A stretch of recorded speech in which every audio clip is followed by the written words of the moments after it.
Hello friends, I am doctor Sunethra. আমি paediatrician. আমি আজকে বাচ্চাদের স্ক্রিন টাইম এক্সপোজার নিয়ে ভিডিও বানাবো। যেহেতু এই ভিডিওটা অনেক বড়, সেহেতু আমি এটা কয়েকটা পার্টসে বানাবো। So if you like my channel, please like it, subscribe it and share it to your other friends. যদি কোনো ভিডিও নিয়ে কোয়েশ্চেন থাকে তাহলে please comment in the comment box. First জানতে হবে যে স্ক্রিন টাইম এক্সপোজার মানে কি। The total time spent in a day in any kind of visual devices, TV হতে পারে, কম্পিউটার হতে পারে, মোবাইল, ট্যাবলেটস, এনি স্ক্রিন যেটাতে আমরা আমাদের সারাদিন যতটা টাইম স্পেন্ড করি, that is called screen time exposure. এবার এই screen time exposure can be a positive exposure, যখন আমরা সেটা কোনো এডুকেশনাল পারপাসের জন্য ইউজ করছি, or for purpose of socialisation, কোনো ফ্রেন্ডস বা কোনো রিলেটিভের সাথে ভিডিও কলিং করছি, বা কোনো ক্রিয়েটিভ পারপাসেসের জন্যে আমরা ইউজ করছি।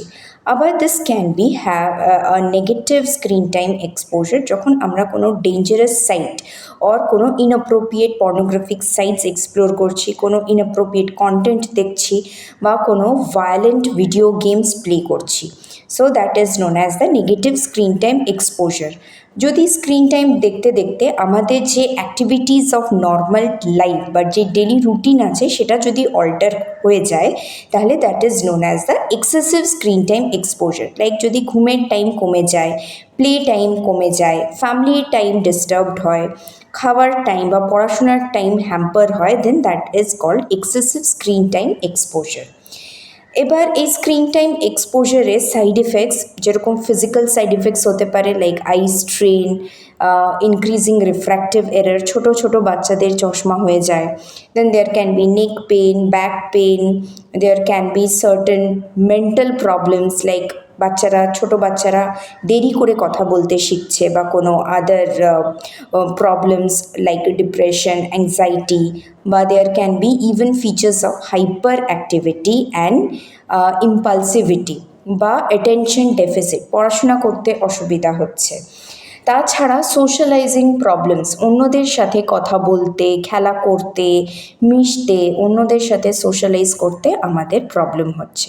So this are the potent side effects যেটা হতে পারে স্ক্রিন টাইম এক্সপোজারের জন্যে।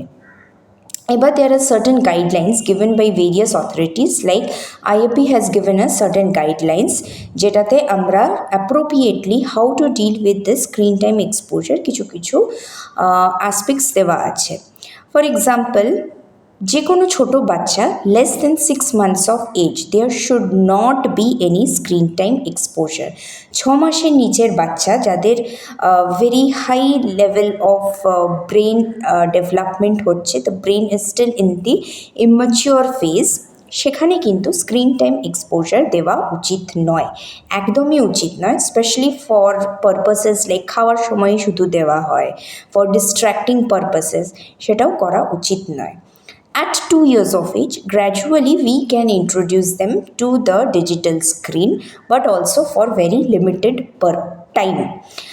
তারপরে 6 months onwards আমরা বাচ্চাদের স্ক্রিন টাইম দিলেও আফটার 2 years আমরা যেটা প্রপার স্ক্রিন টাইম এক্সপোজার আমরা বাচ্চাকে দিতে পারি, but then for limited period of time of 1 to 2 hours per day. আরও বড়ো হয়ে গেলে, যখন পড়াশোনা পারপাসের জন্য ইউজ করা হয়, তখন অনলি ফর রিক্রিয়েশনাল পারপাস যে আমরা স্ক্রিন টাইম এক্সপোজার বাচ্চাদের দিতে পারি, that should also be limited to less than 1 to 2 hours and not more than that. There are other certain things which we can introduce gradually to our children, আর সেটার জন্য please follow me to part 2. Thank you.